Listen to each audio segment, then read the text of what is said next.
Welcome back to the channel, Crypto Trend Trader, with a quick update on Bitcoin. Before we get started, I'd like to remind you it's not financial advice. I'm not your financial advisor. These markets are extremely volatile, so please do your own research and trade responsibly. Alright, so here we got the Bitcoin chart. I'm looking at the 4 hour. Right now, this one's cracking right here, and just going to keep it real simple today. I just wanted to do a quick update. Took a couple of days off, just enjoying some time with the family and everything, relaxing a little bit. It's important, obviously, to take some time off from the charts, like I always say, and remember what we do this all for. And then it makes you miss it a little bit, and then when you get back to it, it's more exciting. If you just do something all the time without any like ups or downs, like you forget how much you enjoy it or how fortunate you are to be able to trade. So anyway, let's get right into it. So we got our regular chart here. It's a 4 hour, but we're going to scroll way back to the top. We've got our fib channel on here. Got a couple key resistance and support areas. We were able to break back above that resistance and unable to find it as support. We're basically like right at that level now, and we got our daily close just below it. Weekly is getting ready to close tomorrow night, so we're expecting a little bit extra volatility. We did get the breakdown from the top, and then essentially like we're forming that rising wedge on the way up. Now we lost that trend line that we were forming right there, but when we fell down, we were able to like maintain this area for now. But essentially what I want to do is just like keep it real simple and keep it quick today. I'm just going to grab up our Fibonacci tool, and we're just going to take from the swing up here at 10,400, that previous one, down to the bottom of that like capitulation at like 3,800 there, and I'm going to turn that one orange, and that's going to be like our fib retracement. And you'll see we basically got like just above the 618 of the dump down. We were able to retrace like 62%, basically 61.8%, a little more than that. But we obviously respected these orange line fib zones along the way up. So when we come down here, as soon as we lost that 618 area, our next target would come in at the 0.5, just assuming like, we're just going to step down one fib level. And then we're going to move on to the next one now, and then we're going to do from the bottom here, and then we're going to do that one. Actually, we're going to do that one last. I want to do this one first. We're going to do from the swing right here at 5,800 up to the top, and we're going to do that one in green right here. And you'll see we came down like right away and confirmed that was the top. Let me make that a little more accurate. Came down like right away and confirmed that was the top. Couldn't get back above it, and then we got like our little mini capitulation dump. Blasted right through 236 and found support at the 382. Bounced it, and then we put in this higher low right here. So that's like a little potential that we could get a move back up here, at least to retest the 236. And then also that comes into line with that trend line from the distribution. That was like the second like level slope line, not the initial slope, but like the accelerated slope. And that's what we had kind of like got on top of, and we're kind of finding it as support, and we were in this like little crossroad area, but then we broke down from it.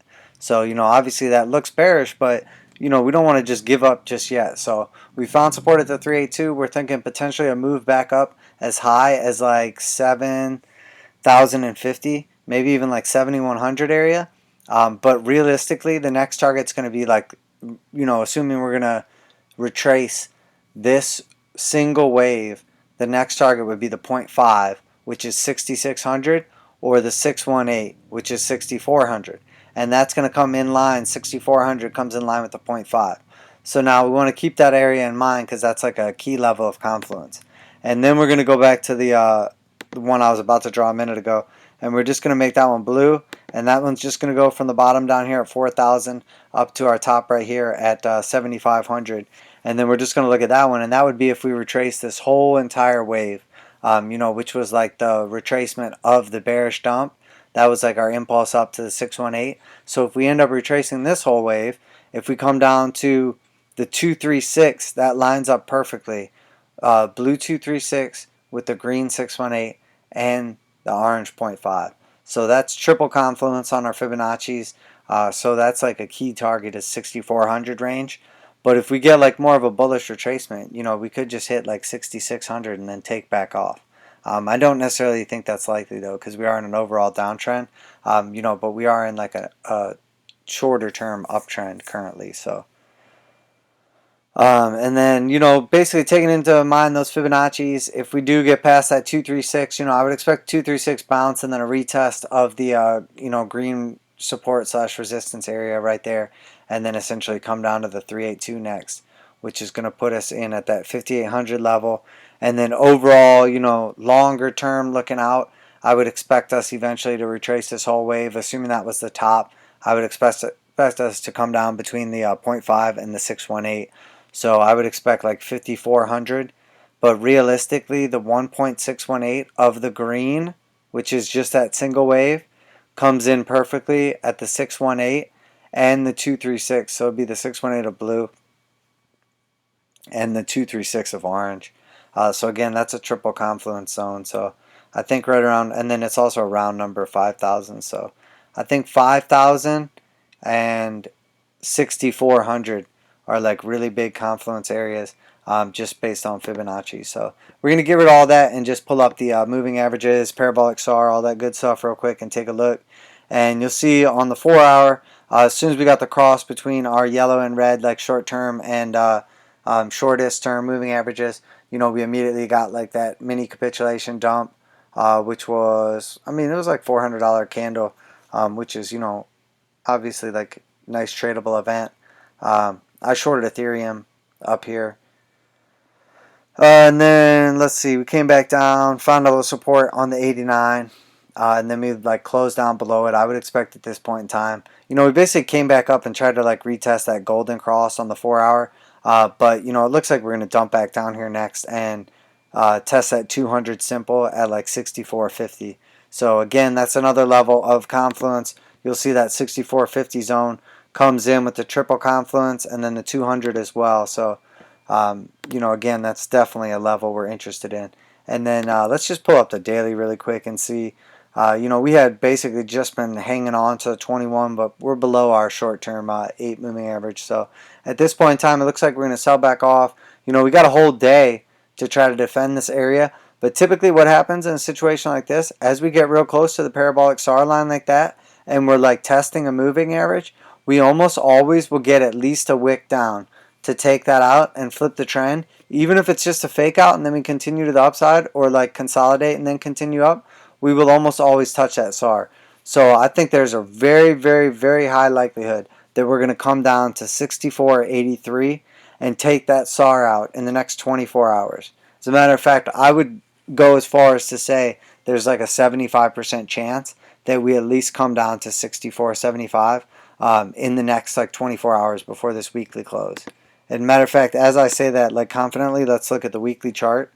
Yeah, that looks very bearish coming into the end of the week. We'll have to see what happens here, but that would basically have us coming in, putting in like a nice red candle at the top of like two powerful wicks, like indecision, a big move up, a test of two key moving averages on the weekly, and then like a rejection, sell off, and then it would be like pretty much guaranteed that next week we're going to come down and retest.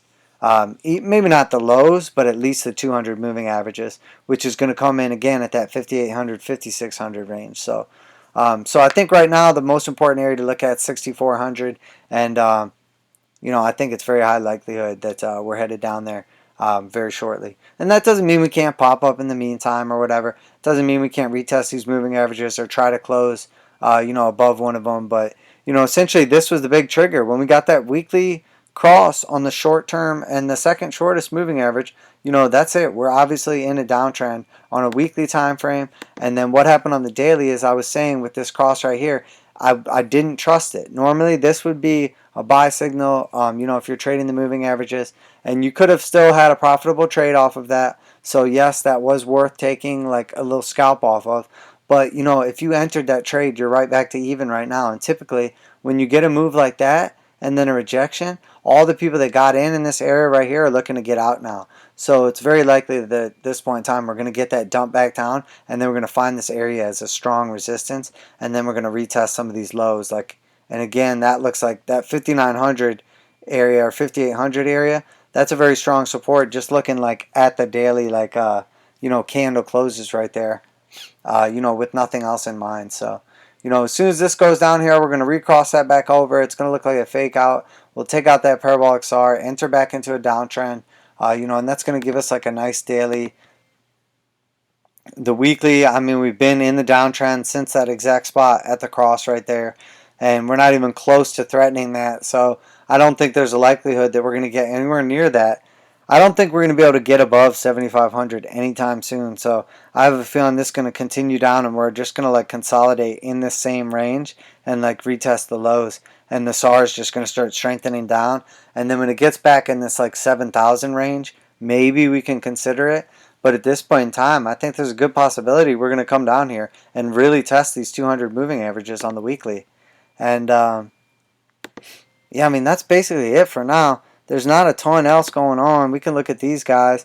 I mean, we've been selling off, so these are a little less reliable. Like, you could have took this one right here, but, I usually won't take the counter trend trade until we get the second one. I won't take it until I get the actual hard buy signal and we're like exiting the control zone, like looking like we're about to cross. So at this point in time, I mean, there probably is a trade to the upside at this point in time, but I just don't think the risk reward is there right now. And, this thing could be getting dragged down for quite a bit. We're only just now showing a little positivity on the histogram. I mean, if we see a couple of these flip over, yeah, maybe, we could take it. But as long as we're closing below all moving averages, like there's no reason to think this thing's going to all of a sudden just get bullish. I mean, if we can't even get a close above the 8, above the shortest term red moving average right here, on a 4-hour, there's no reason to think of even taking a trade to the upside. And at this point in time, every time we've even got close, including that last 4-hour candle, was like, that was the daily close, was that push up, and then it was just like a hard rejection. Like, it wasn't quite a bearish engulfing, but I mean, it basically was. So what's going to happen right now? I mean, we'll probably just push back up to like 68, 65, get rejected, consolidate, and then get like another little dump. So, but again, not financial advice. I'm not your financial advisor. These markets are extremely volatile, so please do your own research and trade responsibly. Happy Easter, everybody. I'll be back probably tomorrow with a weekly close. But if I don't, obviously, just remember, family's most important. Enjoy your time off and use this time, to essentially like learn and get better. About whatever like your weakest point is in your trading game. Identify that and improve on it. And then, once that's not your weakest point anymore, you can improve on your new weakness. So as long as you're getting stronger, something's going to always be like your weak point as you build up around it. So, you strengthening like your weakest point is going to reveal a new weakness, and then you can strengthen that up. And, you look back like a year from now, and, you'll honestly like laugh at the trader used to be compared to now. And then 5 years, 10 years, 20 years from now, imagine like the trader that you'll be then if you continue to grow and learn like regularly. So, well, there you have it. Little insight, little TA, crypto trend trader. Appreciate all the new subscribers, guys. And I'm out of here.